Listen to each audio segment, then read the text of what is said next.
What's good, YouTube? It's your boy, Blue Blood Sports TV, back at y'all with another one.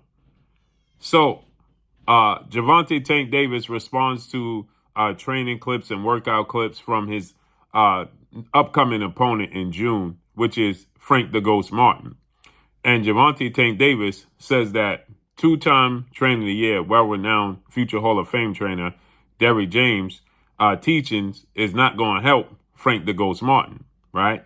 He said none of that stuff that he's doing is going to work when we face off. Now, it's reported that they could face off against one another June 15th, okay? They're targeting Juneteenth weekend.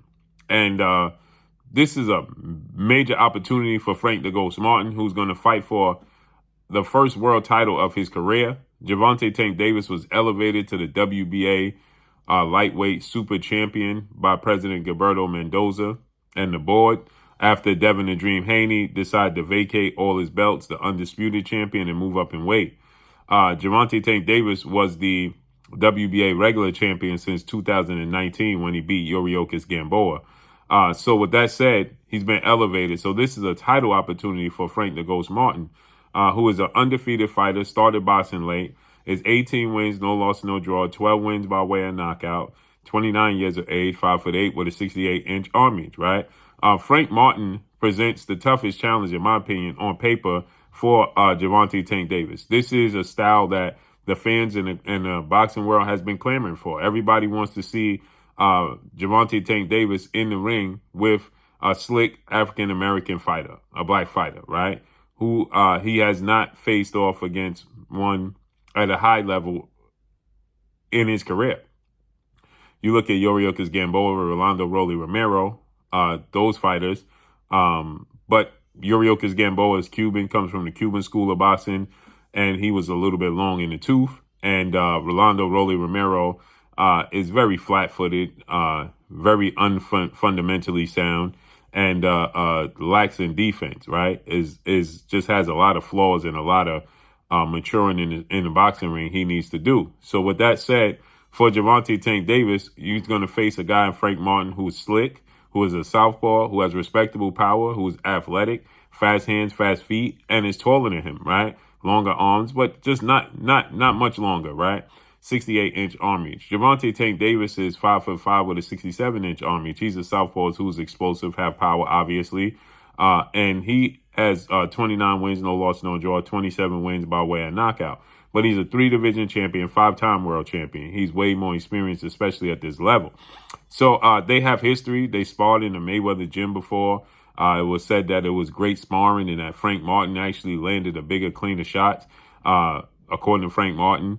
So this is going to be an interesting fight. Errol the True Spence Jr.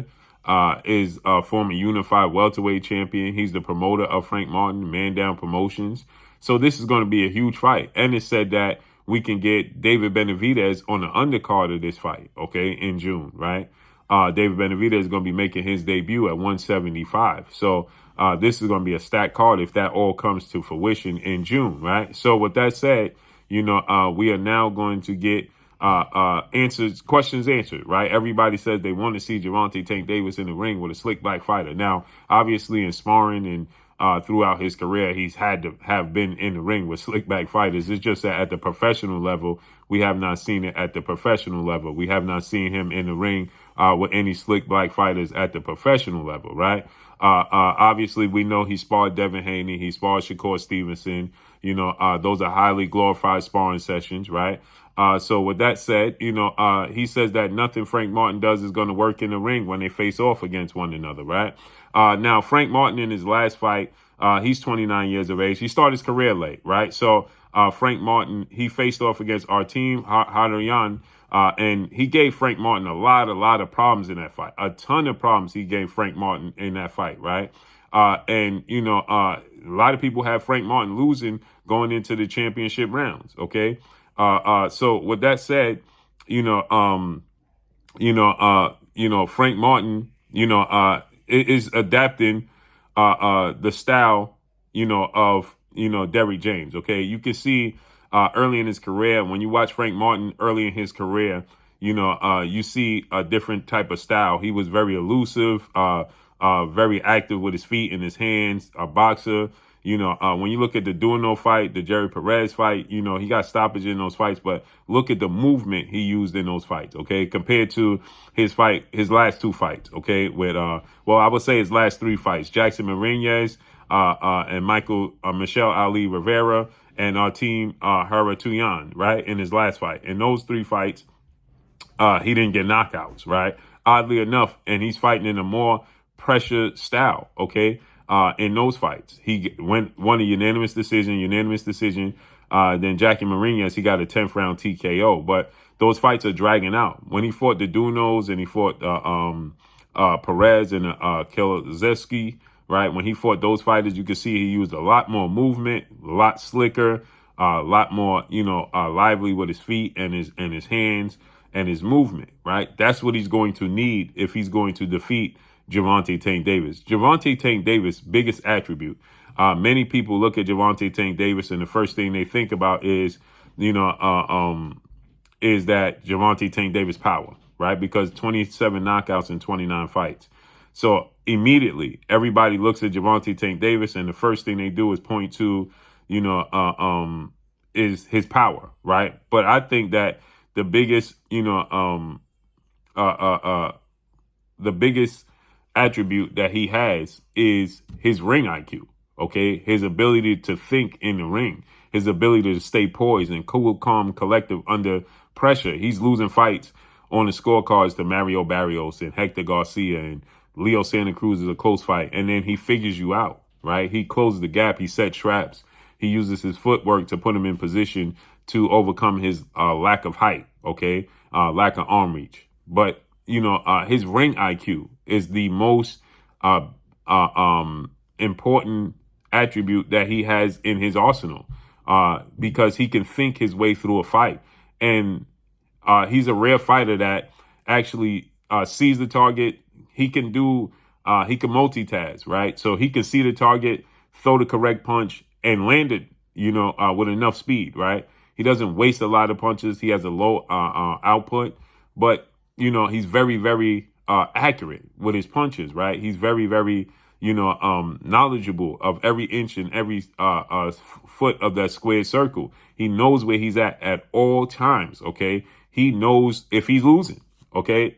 Which is ironic because, when he was down on the cards or struggling against Mario Barrios and Floyd Mayweather came over to him in the corner and said, hey, essentially you're blowing it, you're losing. And he's like, chill out, relax. I got this, okay?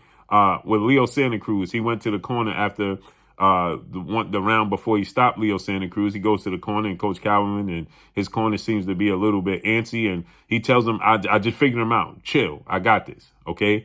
And he did, right? Hector Garcia, same thing.